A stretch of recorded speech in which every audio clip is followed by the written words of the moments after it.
May isang Thai na boksingero ang minaliit ang ating kababayan. Sobrang hambog nito sa laban at binaliwala ang lakas ni kabayan.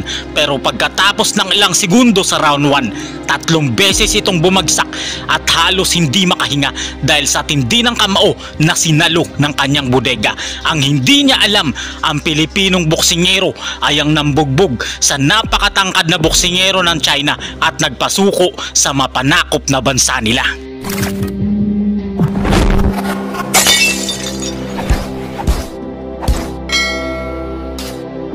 Isang Pilipino boxer ang mangingisda ng alamang ang nagpaiyak kay Xi Jinping at sa pamilya ng boxer nila. Napakatangkad at undefeated pa ang kalaban. Bugbog sarado sa Pinoy na mangingisda lang ng alamang. Pinabagsak nito ang bato-batong boksingero ng Afrika. Kaya naman sobrang lakas po talaga ng ating bida. At ang pinakamayabang na boksingero ng Thailand ay first round lang ang itinagal sa ating kababayan.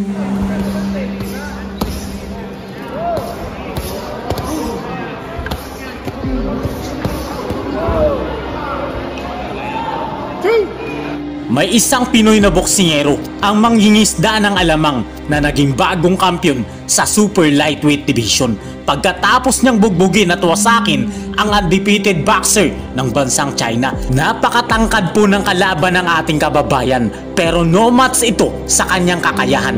Kaya naman ito talaga ang patunay na hindi kayang tapatan ng isang Chinong mandirigma ang boksingerong Pilipino dahil ang akala talaga niya ay easy fight lang ang maliit nating bida. Iyak ang kanyang pamilya sa bansang China at si Xi Jinping na pangulo nila. Si Elmo Remo Traya ay nagmula sa bayan ng Mandawi, lalawigan ng Cebu.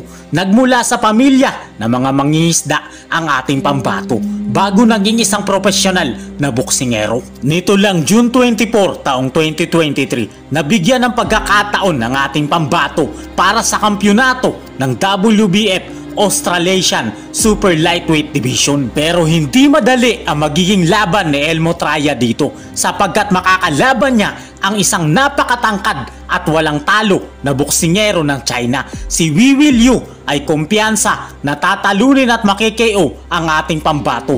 Yan ang mga sinabi niya sa interview. Pero ang hindi niya alam, si Elmo Traya ay ibang klaseng boksingero. Bugbog sarado ang sasapitin niya sa ating pambato. Round number 1, sobrang laki ng kalaban. Mahaba ang galamay nito at mahirap patamaan. Pero pinasok ng Pinoy ang kanyang depensa at nakipagsabayan.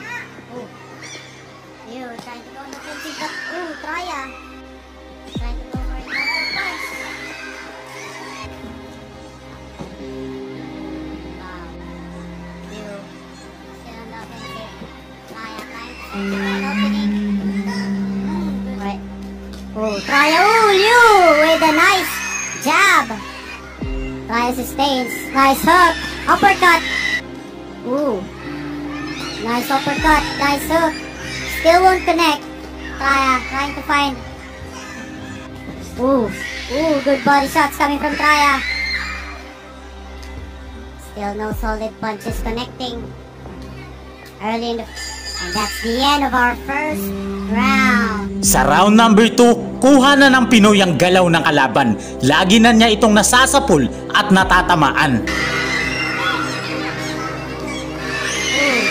Good body shots here from Traya. Still good body shots. A good hook. Good hook. Good left hook there from Traya. One good shot. Good body shots here from Traya. But Liu trying to distance. That clean counter blow. What a nice hook from Liu. But Traya with an uppercut. Traya here. It's the end of our second round. Round number 3, ramdam na ng Chino ang lakas ng kamao ng ating pambato. Kaya atras na ito ng atras pag tinatamaan ng Pilipinong boksingero. But Liu was the one harassing Traya's defense. But here you go again with Traya's overhand. Almost a nice shot. Good body shots. Good overhand from Traya. Trying to corner Liu here. is connecting, but still not enough. Ooh, good straight from Traya.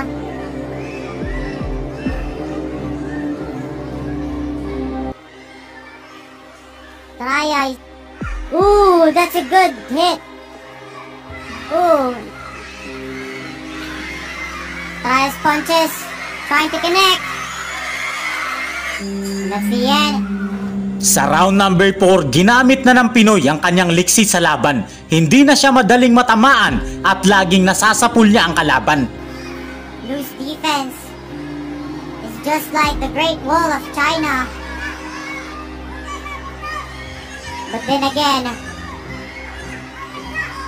Traya's offensive here. Almost being cornered here.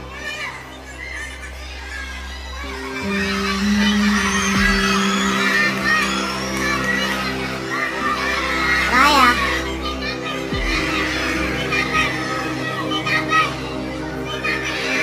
Here goes Traya.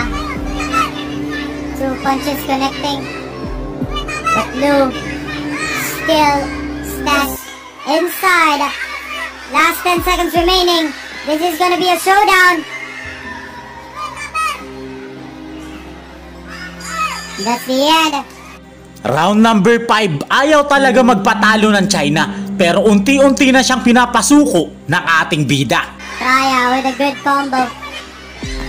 Ooh, good body shots, but good trade of blow from one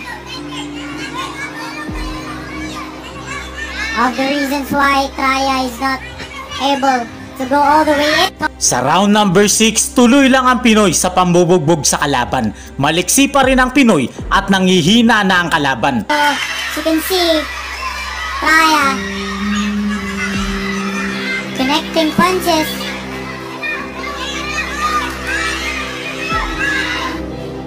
Lou is going for a different angle here. Ooh. Lou is starting to grow aggressive. Traya still on the corner. Last seconds. That's the end. Round number 7, pagod na ang boksingero ng China habang ginaganahan naman ang ating bida na bugbugin ang kalaban niya. Ooh, on the corner. Lou trying to push Traya on the corner, but Traya here trying to go aggressive. Trying to push back Lou. But Lou still going back forward. Good shots coming from Traya. It is indeed a brawl. As you can see how both fighters sustaining each punches. Good uppercuts coming from Traya. Traya on the corner. Trying to dodge Lou here, but a good shot. Some hits. Traya is just receiving all the hits.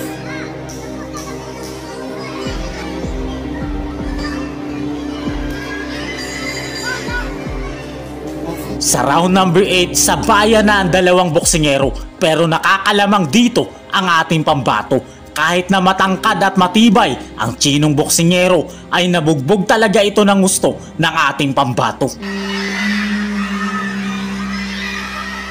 Both trading blows. Who's gonna go down first? Good hit from Traya. Another good hit. Ooh. A good straight coming. That was a good fight. Malinaw na panalo dito ang ating pambato kaya nakuha niya ang kampyonato at ipinagmamalaki siya ng mga Pilipino dahil natalo niya ang mapanakop na boksingero.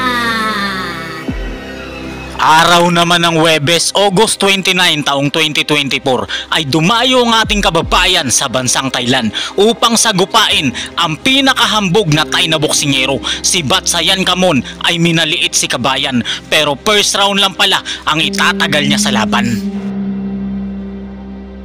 Thailand in the yellow and blue shorts. Batsayan really exploding forward now. Elmo starting the pace very, very fast. I mean, Elmo Someone's just got to weather this storm in a situation like this. I've seen Wachayan fight so many times, and he is... Sa sobrang lakas ng kamao ni Kabayan, babagsak ang Thai na kalaban kahit hindi tinamaan. Elmo again, targeting the body. Wachayan slips. Very well done by the referee. We've got one of the best referees right now. Right uppercut there, and down goes Wachayan.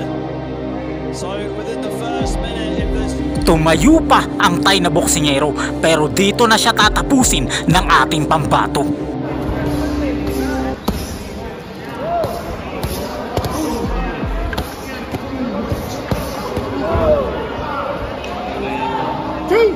Comes up with a shoveling left hook as well, and he eats another one and goes to the canvas. The referee calls it a knockdown. Yeah, it doesn't look like Wachayan is going to get up, or is he?